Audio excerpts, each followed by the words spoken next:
കായംകുളം പുല്ലൂർ റോഡിൽ നൂറനാട് ലെപ്രസി സാനിറ്റോറിയത്തിന്റെ മതിൽക്കെട്ട് അവസാനിക്കുന്നയിടത്ത് കാട്ടുപോത്തിനെ കണ്ടതായി വിവരം. ഈ ഭാഗത്ത് കാട്ടുപന്നിയെ കാണാറുണ്ടെങ്കിലും കാട്ടുപോത്ത് എങ്ങനെ എത്തിയെന്നതാണ് അജ്ഞാതം. ഫോട്ടോഗ്രാഫറായ സന്തോഷ് ഫോട്ടോ വേൾഡാണ് കാട്ടുപോത്തിന്റെ വീഡിയോ സമൂഹ മാധ്യമത്തിലൂടെ പങ്കുവച്ചത്. അതേസമയം സ്ഥലത്ത് പരിശോധനകൾ നടത്തിയെന്ന് MS അരുൺകുമാർ MLA അറിയിച്ചു. കായംകുളം പുനലൂർ റോഡിൽ നൂറനാട് ലെപ്രസി സാനിറ്റോറിയത്തിന്റെ മതിൽക്കെട്ട് അവസാനിക്കുന്നയിടത്താണ് കാട്ടുപോത്തിനെ കണ്ടത്.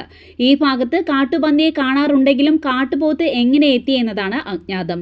ഫോട്ടോഗ്രാഫറായ സന്തോഷ് ഫോട്ടോ വേൾഡാണ് കാട്ടുപോത്തിന്റെ വീഡിയോ സമൂഹമാധ്യമത്തിൽ പങ്കുവച്ചത്. ചൊവ്വാഴ്ച വെളുപ്പിന് 3:50 പറയംകുളത്തിന് കിഴക്ക് നൂറനാട് ലെപ്രസി സാനിറ്റോറിയത്തിന്റെ മതിൽ അവസാനിക്കുന്നയിടത്ത് KP റോഡിനരികിൽ കാട്ടുപോത്തിനെ കാണുകയായിരുന്നുവെന്ന് സന്തോഷ് പറയുന്നു. താനും സുഹൃത്ത് ഡേലൈറ്റ് ഷാജിയും കൂടി ചെട്ടികുളങ്ങര ക്ഷേത്രത്തിലേക്ക് പോകുമ്പോഴാണ് കാട്ടുപോത്തിനെ കണ്ടത്. ടെലിഫോൺ എക്സ്ചേഞ്ചിന് കുറച്ച് കിഴക്ക് വശത്ത് മതിൽ ഇല്ലാത്തടത്തുകൂടി വടക്ക് വശത്തുള്ള പറമ്പിലേക്ക് ഇറങ്ങിപ്പോയി. കുറെ തെരുവു നായ്ക്കൾ അതിന്റെ പിറകെയുണ്ട്. കാട്ടുപോത്ത് അല്പം പരിഭ്രാന്തിയിലാണ്. ആളുകൾ ജാഗ്രത പാലിക്കുന്നത് നല്ലതാണെന്നും ചിത്രം എടുത്തത് ഷാജി ഡേലൈറ്റ് ആണെന്നും സന്തോഷ് ഫേസ്ബുക്കിൽ കുറിച്ചു. അതേസമയം സാനിറ്റോറിയത്തിന്റെ പരിസര പ്രദേശങ്ങളിൽ കാട്ടുപോത്തിനെ കണ്ടതുമായി ബന്ധപ്പെട്ട വിഷയം വനം വകുപ്പിനെയും റാപ്പിഡ് റെസ്പോൺസ് ടീമിനെയും അറിയിച്ചെന്നും സ്ഥലത്ത് പരിശോധനകൾ നടത്തിയെന്നും MS അരുൺകുമാർ MLA അറിയിച്ചു.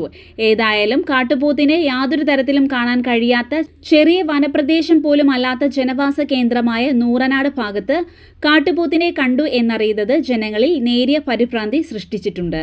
CDNet news, Nooranad.